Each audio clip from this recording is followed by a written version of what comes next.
Teh Desi, maaf, masih mau nikah nggak? Insya Allah mau. Tepuk tangan dulu.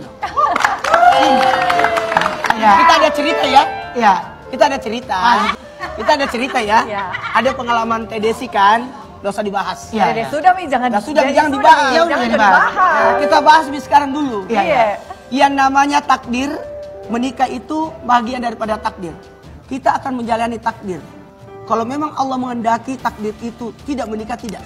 Tapi kalau bisa jadi, kita tidak boleh melawan takdir. Jangan pernah berkata, saya tidak akan menikah. Jangan. Karena bisa jadi takdir itu ada. Manusia akan diuji dengan ucapannya. Ingat, 50.000 tahun sebelum dunia diciptakan, sudah diatur takdir itu. Ramadan tahun 2025 ini buat saya menjadi pelengkap, ya. Indah gitu Allah kasih buat saya. Terus Allah kasih saya kemudahan lagi untuk bisa terus yakin. Dan terus apapun itu buat saya gini, di Ramadan 2025 ini akan menjadi sejarah, dipanggil sama Allah gitu ya, punya jalannya masing-masing gitu. Jadi ya mungkin ini jalan saya. Makanya sebelum saya publish, saya sudah dikuatkan mentalnya sama Habib, dan Habib banyak sadarkan saya untuk tidak membalas apapun. Yang penting ikhlas dan terus tidak boleh dendam. Itu yang buat saya tenang, sejuk hati saya. Dan benar Allah kasih lihat banget deh pokoknya. Bagi Allah semuanya bisa berubah. Ya. Bagi Allah takdir itu sudah ditetapkan oleh Allah Subhanahu wa taala jauh sebelum kita diciptakan. Bagi malaikat ada takdir yang bisa berubah, ada takdir yang tidak bisa berubah. Makanya malaikat kadang-kala mau nyabut nyawa orang, kata Allah jangan dulu, tambahin umurnya. Tapi bagi manusia semua takdir bisa dirubah. Kenapa? Karena kita tidak pernah tahu bagaimana ending daripada ceritanya. Maka kita tugasnya hanya berdoa dan berikhtiar. Karena bagi kita manusia semua takdir bisa dirubah. Ada orang yang tidak mendapatkan jodohnya mungkin karena nggak pernah keluar rumah. Saya keluar rumah, Tan. Oh, keluar rumah. Tapi belum nemu-nemu. Oh, berarti udah terjawab tadi. Ruben Onsu, presenter yang biasanya muncul di TV dan dengan terkena geprek bensunya, sekarang dia resmi menjadi seorang muslim saat Ramadan kemarin dan diumumkannya saat setelah sholat Idul Fitri kemarin. Semoga ibadahnya konsisten dan istiqomah ya. Konon katanya ada banyak artis yang pindah agama alias jadi mu'alaf, dan ada beberapa orang yang diperkirakan akan jadi mu'alaf lagi. Dan apakah kita bisa belajar dari sebuah perjalanan orang-orang tersebut? Tentu saja ada, dan jangan di skip videonya, dengar sampai habis. Tapi kalau lu ngerasa video ini cuma cari traffic doang, mumpung ada momennya dan cuma pansos doang, tetap dengerin sampai habis, gue yakin lu dapat berkat melalui video ini.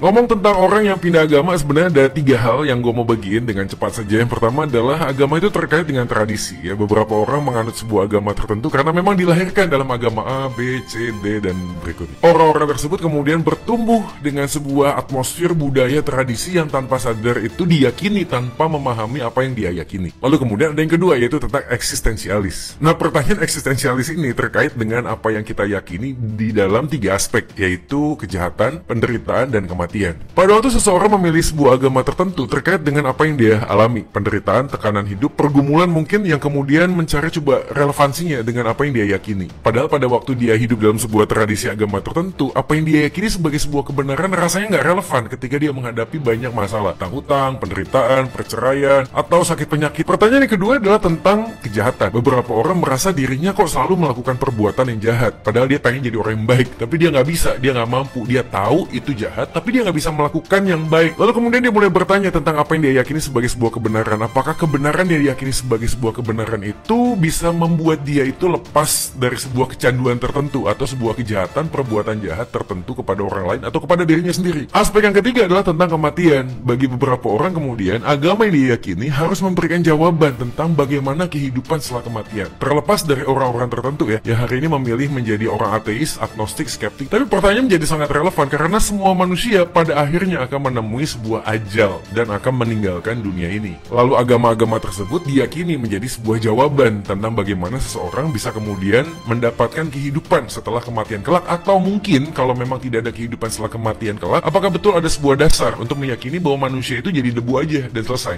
Nah, bagian yang ketiga adalah tentang filosofis, dan bagian ini paling gokil sebenarnya. Kenapa? Karena terkait dengan tradisi dan eksistensialis.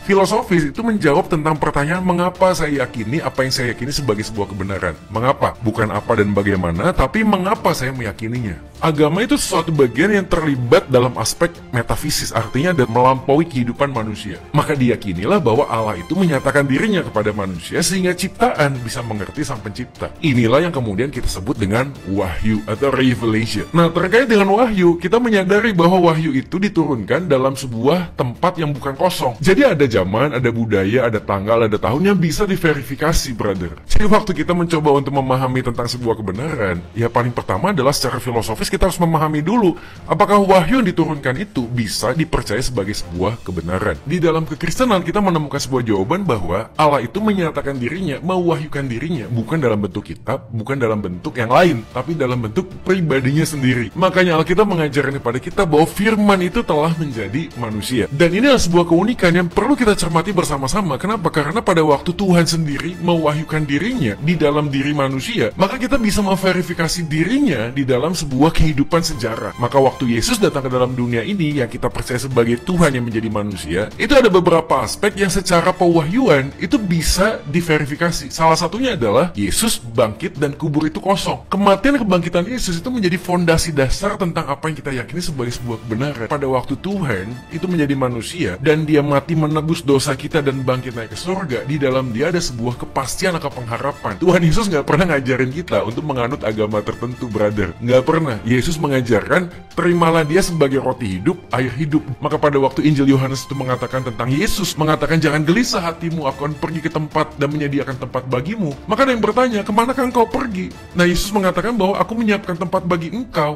Dan Yesus mengatakan, akulah jalan, kebenaran, dan hidup. Sebenarnya sama, saya logika filosofisnya adalah kalau memang ada Tuhan yang datang ke dalam dunia ini dan menunjukkan sebuah jalan, maka kebenarannya bisa diverifikasi. Maka pada waktu kita melihat jejak-jejak bagaimana Yesus ada dalam dunia ini, kita bisa menemukan Yesus melakukan mukjizat, Yesus mengampuni dosa, dia tahu jalan ke tempat di mana Bapa itu berada. Dan Yesus tidak berdosa sama sekali. Jadi dari semua bagian ini yang kita bisa cermati dan verifikasi, kita bisa mendapatkan sebuah kebenaran. Jadi waktu Yesus datang ke dalam dunia ini, dia datang di dalam bentuk manusia. Dan manusia bukan dalam kemewahan, di dalam penderitaan. Dia mati menebus dosa kita, dia menderita, dicaci maki, diludahi. Dan ini menunjukkan kepada kita sebuah jawaban tentang aspek eksistensialis yang kita cari, yaitu pada waktu kita menderita, apakah ada Tuhan yang mengerti apa yang aku derita? Dan Yesus memberikan sebuah gambaran itu. Kita punya Imam besar yang turut merasakan penderitaan kita. Pada waktu kita ngomong tentang kejahatan, bagaimana mungkin saya bisa melepaskan diri dari tubuh saya yang jahat ini ketika saya melakukan banyak dosa? Dan di dalam itulah Alkitab juga mengajarkan bahwa di dalam Yesus kita adalah ranting dan melekat kepada sang pokok. Maka kita bisa melakukan sesuatu yang baik bukan karena kita baik, tapi karena Tuhanlah yang memampukan kita untuk melakukan sebuah pekerjaan yang baik. Dan ini memberikan sebuah jawaban eksistensialis yang pertama tadi. Jadi tentang kejahatan, tentang penderitaan, tentang kematian, ketiga hal ini dijawab sepenuhnya di dalam pewahyuan kekristenan, yaitu ketika Yesus yang adalah Tuhan itu datang ke dalam dunia ini menjadi manusia. Nah, saya yakin ini bagian yang penting karena buat saya beberapa orang yang mualaf bukan meninggalkan Yesus. Apakah mereka mengkhianati Yesus? Ya, kisah pengkhianatan itu kan bukan baru ya. Ya, bayangkan 12 muridnya mengkhianati Yesus. Petrus mengkhianati Yesus.